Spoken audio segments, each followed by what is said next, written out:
हरिभक्त परायण महाराजांनी कीर्तन केलेलं आहे। आपल्या सर्वांना पावसाची भीती वाटते आहे, घराकडे जायचं आहे, त्याच्यामुळं मी जास्त काही हाणणार नाही, नाहीतर नाही नाही म्हणायचं पाहिलीचं हाणायचं असं होणार नाही। ठीक आहे बंधूंनो, बहिणाई चौधरी असं म्हणते, जेव्हा इमान सचोटी पापामध्ये रे बुडाले, तेव्हा याचं मानसाने किल्ल्या कुलूप घडले।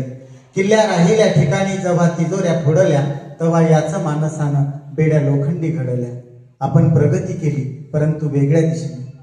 सुरुवातीला महात्मा गांधीजींचा खून झाला छोट्या हत्याराने, नंतर इंदिरा गांधीजींचा खून झाला त्यापेक्षा वेगळ्या हत्याराने, राजीव गांधीजींचा खून झाला तो आत्मघातकी बॉम्बस्फोटाने।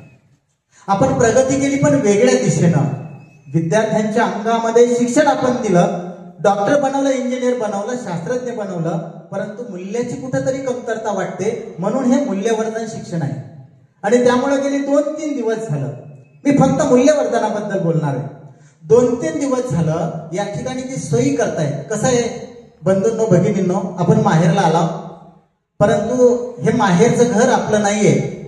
सध्या पावसाचे दिवस आहेत, आपलं घर तेवढंसं चांगलं नसल्यामुळं आपण उपप्राचार्य नागरगोजे सरांच्या घरी राहत आहोत आणि त्यामुळे तर जोरदार टाळ्या नागरगोजे सर साठी, कारण त्यांनी बिल्डिंग दिली, त्यांनी खाण्यापिण्याच्या सगळ्या सोयीकडे बारीक लक्ष देत आहेत।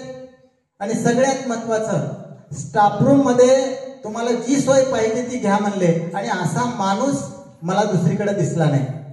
झाडाच्या बुंद्याशी बसलेला माणूस लहानच लहान वाटतो, झाडाच्या फांदीवरती बसलेला माणूस उंचच उंच वाटतो। माणूस लहानही नसतो, माणूस उंचही नसतो, माणूस माणूस असतं, आणि त्या माणसाचं मोठेपण मला त्यांच्यामध्ये दिसलं। सगळ्यात महत्वाचं, मेनकुदरे मॅडम, आम्ही तुम्हाला रागावलेलं बघितलं नाही त्या 4 दिवसामध्ये, कारण अधिकारी म्हणले की आम्हाला असं कसं तरी वाटतंय। मी डॉक्टर मारुती सलगर सर यांच्यासोबत स्वीप मध्ये होतो इलेक्शन मध्ये, आणि विशेषतः आमच्या कुलाला शिकवणारे जे पाटू सर आहेत, सूर्यवंशी सर आहेत, साकोळे सर आहेत। मॅडम एक काळ असा होता आता की चला चला आपल्याला प्रमाणपत्र द्यायचंय, आम्ही निघालो होतो, परंतु पाटू सर म्हणले नाही हे पूर्ण करा, म्हणजे त्यांनी आम्हाला पूर्णच ट्रेनिंग दिली।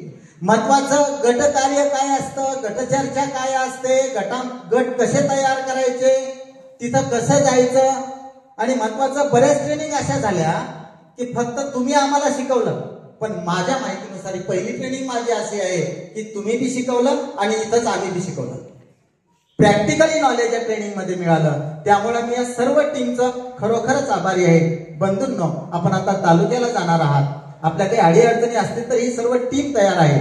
विशेषतः मुथा फाउंडेशन जे आहे ना, ते आपल्यासाठी सदैव तयार आहे। मी त्या टीमचं विशेष या ठिकाणी अभिनंदन करेन, आणि मी जाता जाता एवढंच म्हणेन की आपल्याला इथं जे काही आहे आपल्याजवळ, मेनकुदरे मॅडमकडे मी पाहत होतो, सर सूत्रसंचालन करत असताना ते म्हणत होते की यांच्याकडे जे जे तिजोरी म्हणणार होते, मध्ये शिदोरी म्हणले, मेनकुदरे मॅडमने ती हेरलं होतं, पण सर तुम्ही शिदोरी बी दिली दररोज दुपारी, आणि तिजोरी बी दिली ज्ञानाची। त्यामुळे मी आपल्या सर्वांचे एकदा जोरदार टाळ्या वाजवून स्वागत करा, आणि जाता जाता इथं जे काही मिळाले ते आम्ही विद्यार्थ्यांपर्यंत पोहोचू आणि खऱ्या भावना, खरं मूल्यवर्धन करू।